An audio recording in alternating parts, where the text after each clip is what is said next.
Is now the right time for an upward move on the east side? Well, we're going to talk about that today. Hi, I'm Tony Meier with Windermere Real Estate. For 34 years, I've been an avid study of the real estate market, and I've closed over 700 transactions. We're going to distill that transactional and life experience into actionable information you can use to make a real estate decision. So we're going to compare today two different price ranges on the east side. If you look at the east side as of April, the median price is $1,450,000. So we're going to contemplate the average buyer selling their first home is going to sell under 1.5, and they're probably going to look between 1.5 and 2.5 for that move up home. So we're going to compare those two markets so you can understand what's happened over the last 6 months. And we're going to talk about, is this the right time for you to move up?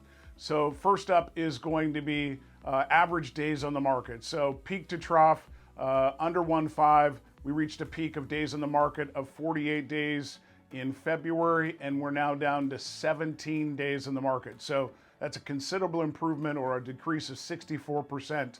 1.5 to 2.5 peaked out at 56 days and has declined to 33 days. The other thing interesting to note is that 33 days is still cooler than it was back in November. If you look at the previous price range, both numbers are, it's lower than it was back in November and lower than the peak. Again, 1.5 was better in November than it is today. So it's declined by 41%, but not quite as much as the lower price point is. So advantage number one for a move-up buyer, you're going to sell your home in a more faster-paced market, and you're going to buy in a slower-paced market. Up next is months of inventory. So if you haven't been watching our videos, months of inventory is not how long it takes to sell a home. It is a division of supply versus demand. If we have 1,000 homes for sale and we sell 500 a month, that's 2 months of inventory. If we sell 1,000 a week, which we got to last year, we were at 0.2 of a month of inventory. Those are dramatically different markets. So under 1.5, over the last 6 months, it went from 2.1 all down to 0.6 of a month of inventory. That's a pretty strong market.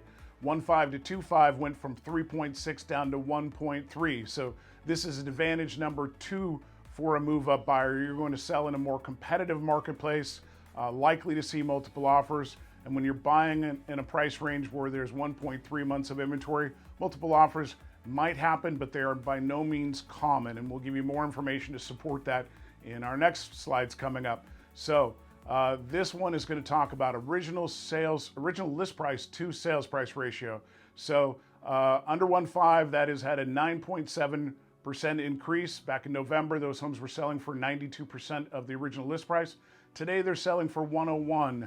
So they're getting an average of 1% above the list price. In that 1.5 to 2.5 range, they were selling for 93% of the list price.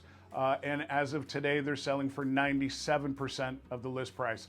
So advantage number three for that move-up buyer, they're going to sell their home for likely above list price and buy at likely below list price.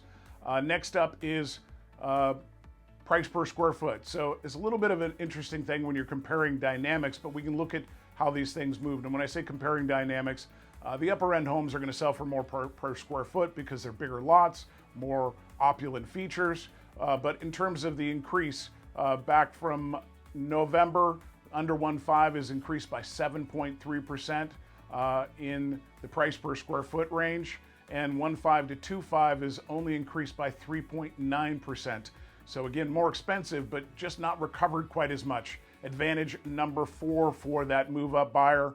Again, good recovery on your price per square foot and not as strong on your move-up range. So if you've got questions, we've got data to help you understand all different areas of our marketplace. What I've presented today is East Side in general, but if you're looking to move up in Redmond, Woodinville, or you're going to move from Bellevue to Redmond, there's going to be some definite dynamics in that marketplace, and we can break it out per price range in those areas to help you understand exactly what your home's going to do and what the home you want to buy is going to do. So if you've got questions, please leave them in the comment section below. If you like the information we provide, please hit the subscribe button and the bell icon so you can be notified of our future videos. Well, that's it for now, and have a great day. Take care.